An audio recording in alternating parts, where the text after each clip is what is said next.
हिम्मत है तो सामने आओ। लो, हम आ गए।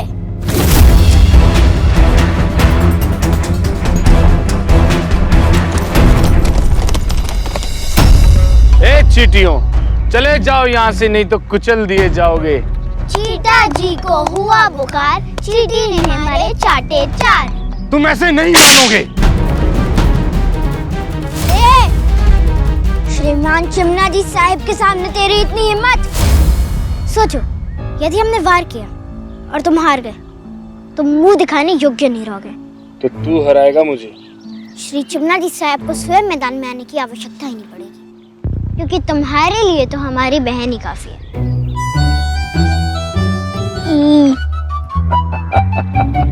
जो काम ये छोटी सी बच्ची आंख बंद करके कर सकती है, वो तुम आंख खोल कर भी नहीं कर सकती। तो ये चींटी मुझे हराएगी।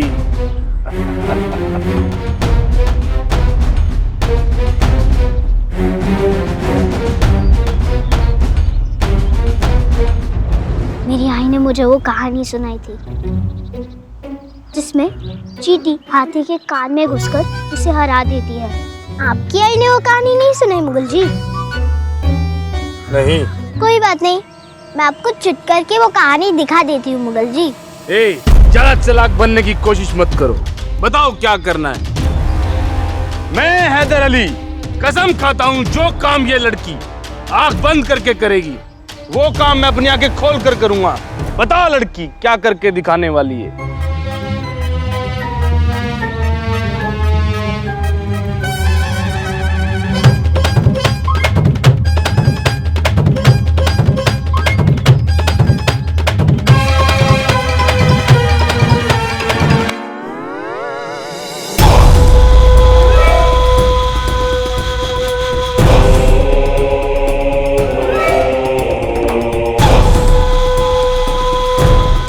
खोल लीजिए।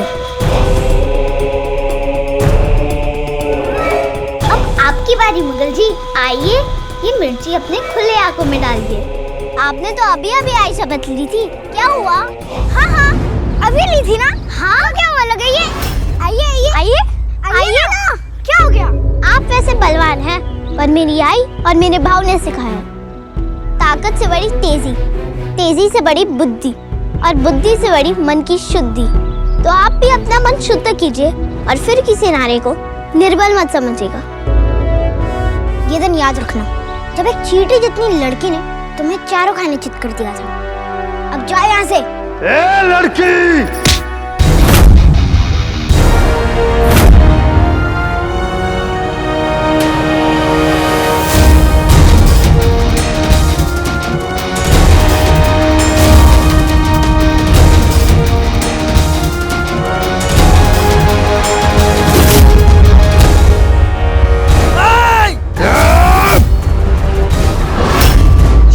के सामने उसके बच्चे पर वार नहीं किया करते।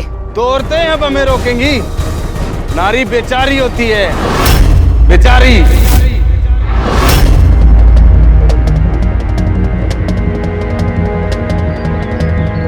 नारी प्रीत में राधा बने, गृहस्थी में वो जानकी, काली बन के शीश काटे जब बात हो सम्मान की।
कर रहा है।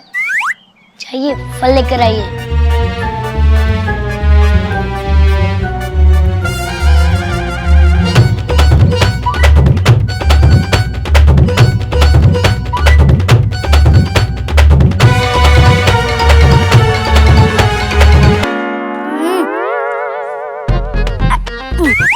फीका है ये तो, मुझे मीठा खाने का मन कर रहा है।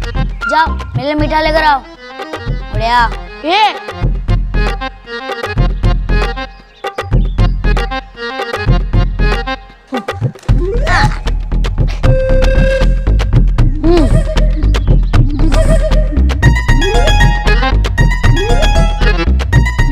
ताजा दूध पीने का मन कर रहा है। जाओ दर्शु मेरे लिए ताजा दूध लेकर आओ। दर्शु नहीं परशु, हाँ जो भी हो,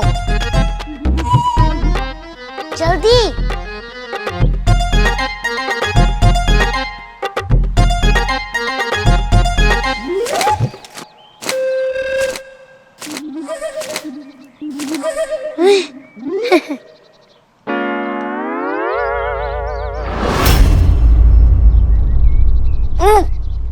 जाओ।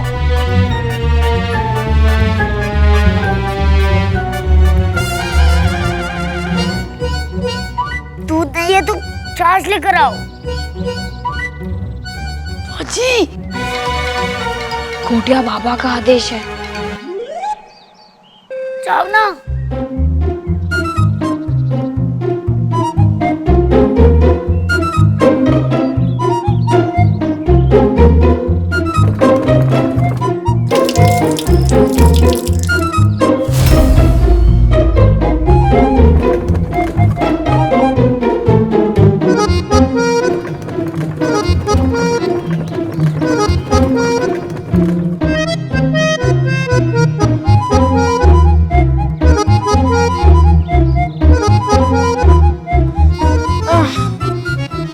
काश मैंने भी भीयू जितनी मलाई खा ली होती तो उसकी और चिमना की तरह आराम से घर पे बैठता।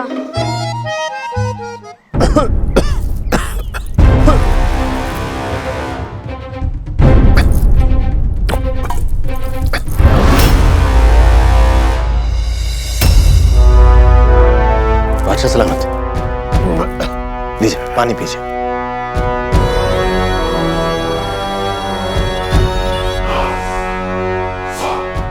आप ठीक तो?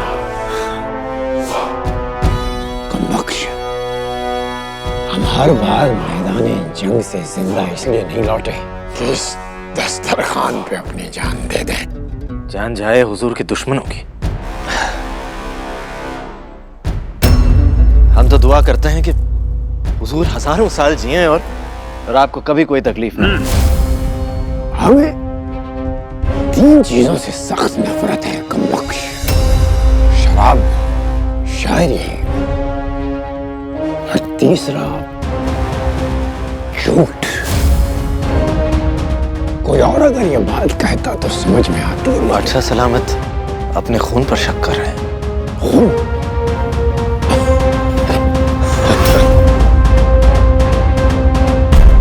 जब बात सियासत की हो तो खून ही खून बहाता है। अगर हम तख्त के लिए अपने वालिद को नजरबंद कर सकते हैं, अगर अपने भाइयों की सांसें बंद कर सकते हैं, तो हमारे साहिबजादे हमारा खून करने में क्यों पीछे रहेंगे? आप भी तो हमारा ही खून है। बादशाह सलामत, आप कह रहे हैं कि ये सारी बहस बाद में भी हो सकती है। फिलहाल तो आप हमें ये बताइए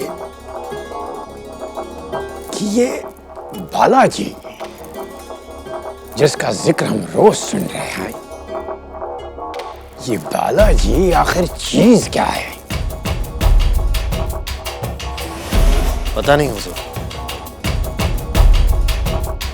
कोई कहता है वो फकीर है, कोई कहता है वो जासूस है, और कुछ लोग तो कहते हैं वो चमत्कार करता है, रेत से जवाहरात बनाता है। रेत से जवाहरात? तारा रानी का एक प्यादा जो मुगलों से भैरवगढ़ जीत गया, ख्याल रहे, ताराबाई इसलिए नहीं जीती क्योंकि वो ताकतवर है, वो इसलिए जीती है क्योंकि हम मुगल कमजोर पड़ गए हैं। लाहौल वला कुव्वत। अगर वो हमारी कमजोरी का फायदा उठा रहे हैं तो हम भी तो उनकी कमजोरी का फायदा उठा सकते हैं हुजूर। जी, मैं जानता हूं कमरुद्दीन ने बहुत बड़ी बेवकूफी की है, लेकिन उसकी इस एक बेवकूफी की वजह से हमें आगे का रास्ता मिल गया है। जिस आसानी से शिवाराजे कमरुद्दीन की बातों में आ गए, उससे तो यही साबित होता है कि शिवाराजे सिंहासन को नहीं संभाल सकते और ताराबाई शिवाराजे को संभाल नहीं सकते।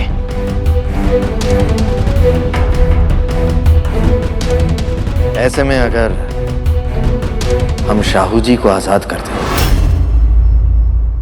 तो वो मराठियों को संभाल लेंगे। कुछ देर के लिए हमें लगा कि आप अक्लमंद हो गए। गलत फहमी थी हमारी। शाहू जी मराठियों के खिलाफ हमारी ढाल है, हम अपनी ढाल को क्यों जाने दें? वक्त आने पर ढाल का लोहा पिघलाकर तलवार बना लेना ही सियासत होती है। ये आप ही से सीखा है हुजूर। ताराबाई ख्वाब में भी नहीं सोच सकते कि आप शाहू जी को रिहा कर देंगे। अगर ऐसे में शाहू जी वहां पहुंच गए तो आप ही सोचिए, मराठियों के बीच आपसी रंजिश शुरू हो जाएगी और जब दुश्मन आपस में लड़कर कमजोर पड़ जाएंगे, तब जब हुजूर चाहें ताराबाई की गर्दन काट सकते हैं। और रिहा होने के बाद अगर शाहू जी और ताराबाई दोनों एक हो गए तो दुश्मन की ताकत अगर दुगनी हो गई तो हुजूर, दुश्मन के दिमाग पर काबू पाना हो तो ऐसा मोहरा ढूंढना चाहिए जो उसके दिल पर काबू कर सके।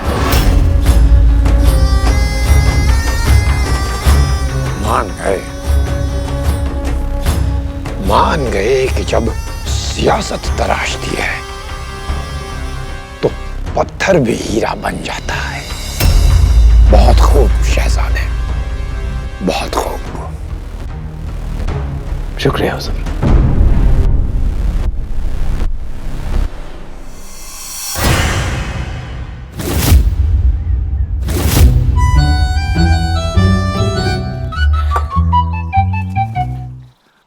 मोटिया, मोटिया,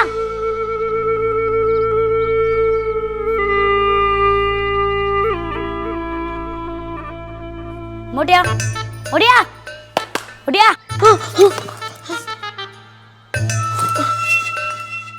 आता काय हवंय तुला? मुझे खेलने का मन कर रहा है। खेलने का मन कर रहा है। विशेष, हम सब बहुत थक चुके हैं। आता ना को। बाजी भाऊ, आपने अपने बाबा को वचन दिया था कि आप मुझे रुलाएंगे नहीं। क्या आप उस वचन का मान नहीं रखेंगे?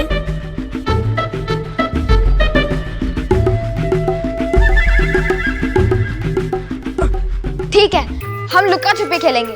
तुम्हें कोने में जाकर 10 तक गिनते गिनो, तब तक हम सब लोग छुप जाते हैं। अरे सब लोग इधर आओ। चलो चलो चलो। अरे चला रे, पकड़ चला। बाजी, बाजी, अरे पशु। बाजी, तू उस बचड़े के चक्कर में क्यों आ रहा है? तुम्हें माहित नहीं वो बहुत चालाक है। यदि वो चालाक है तो मैं चतुर हूँ। मैंने ये सब इसलिए किया ताकि हम विशेष को मौका देखकर कमरे में बंद कर सके।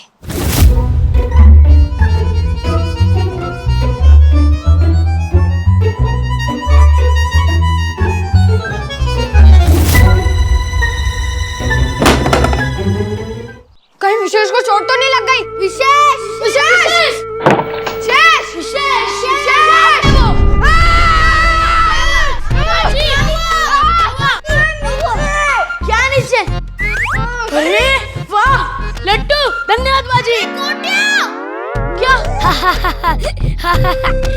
हिम्मत है तो ढूंढ के दिखाओ। ढूंढने चले थे ना।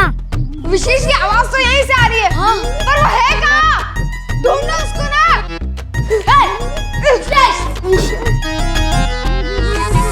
विशेष विशेष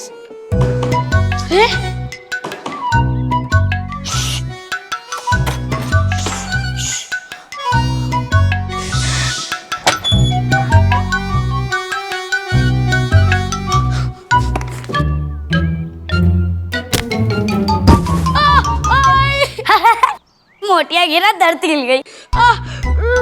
इधर है, रुक। मोटिया मोटा नहीं, गोटिया। बाजी। अरे चलो। गोटिया गिराया। रुक। अरे पकड़ो।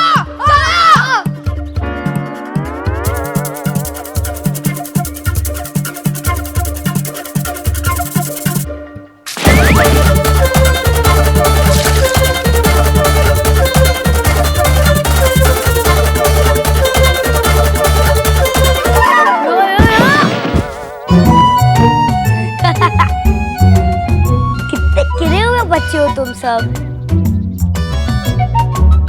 पहले पकड़ के तो दिखा। पकड़ पकड़ पकड़।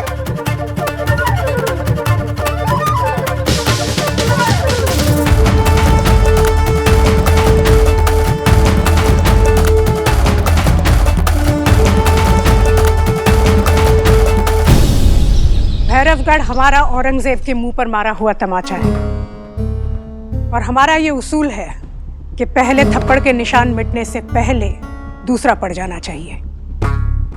रानी साहब, हम आपकी रणनीति समझते हैं कि आप शत्रु को संभलने का मौका नहीं देती, पर स्वराज को तो संभलने का, जड़ पकड़ने का मौका देना पड़ेगा ना। कल हमारी बालाजी से इस बारे में वार्ता हो रही थी और बालाजी, आपके बालाजी इतने विचारशील हैं, इतने विद्वान हैं, तो फिर उन्हें यहाँ होना चाहिए। कहाँ है वो? रानी साहब,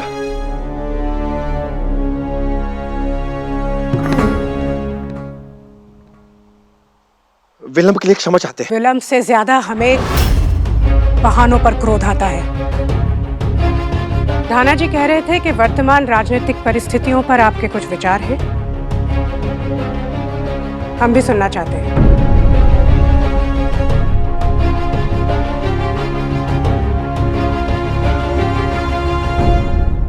जब किले की दीवारें इतनी ऊंची हों, तो शत्रु के वार के साथ साथ अपनों की गुहार भी बाहर रह जाती है।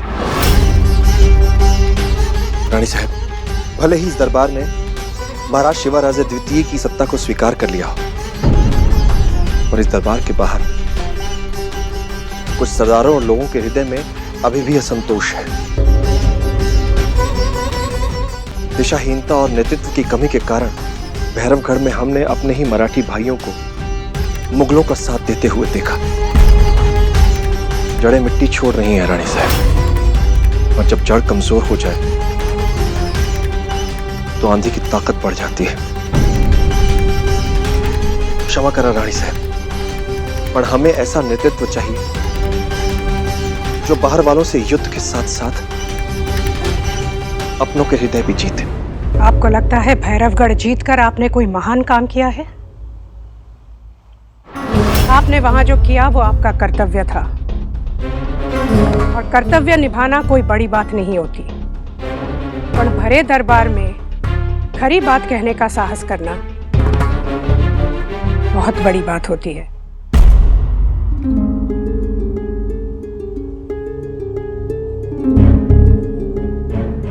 और इसके लिए आपको पुरस्कार मिलना चाहिए। जिम्मेदार व्यक्ति को पुरस्कार में जिम्मेदारी ही मिलती है बालाजी। हम आप पर एक बहुत बड़ी जिम्मेदारी सौंप रहे हैं। गुड़ी पड़वा का त्योहार आने वाला है। इस वर्ष भी हमेशा की तरह सब सूबों के सरदार यहाँ आएंगे, और इस बार गुड़ी पड़वा के आयोजन की पूरी व्यवस्था आप संभालेंगे। हो रानी साहब।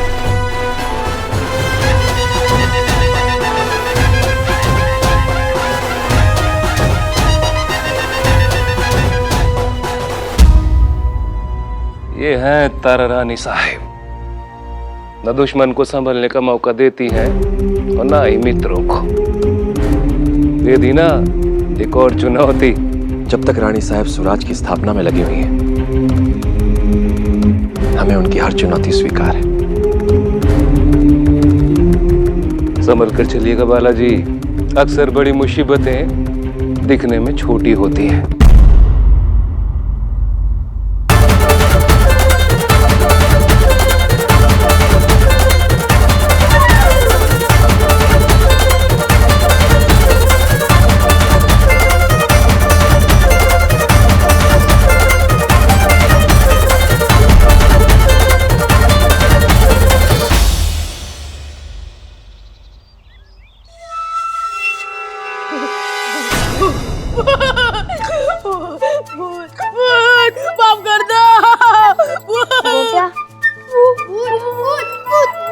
अरे गप्पा बसा, कोई भूत नहीं है, मैं बाजी हूँ।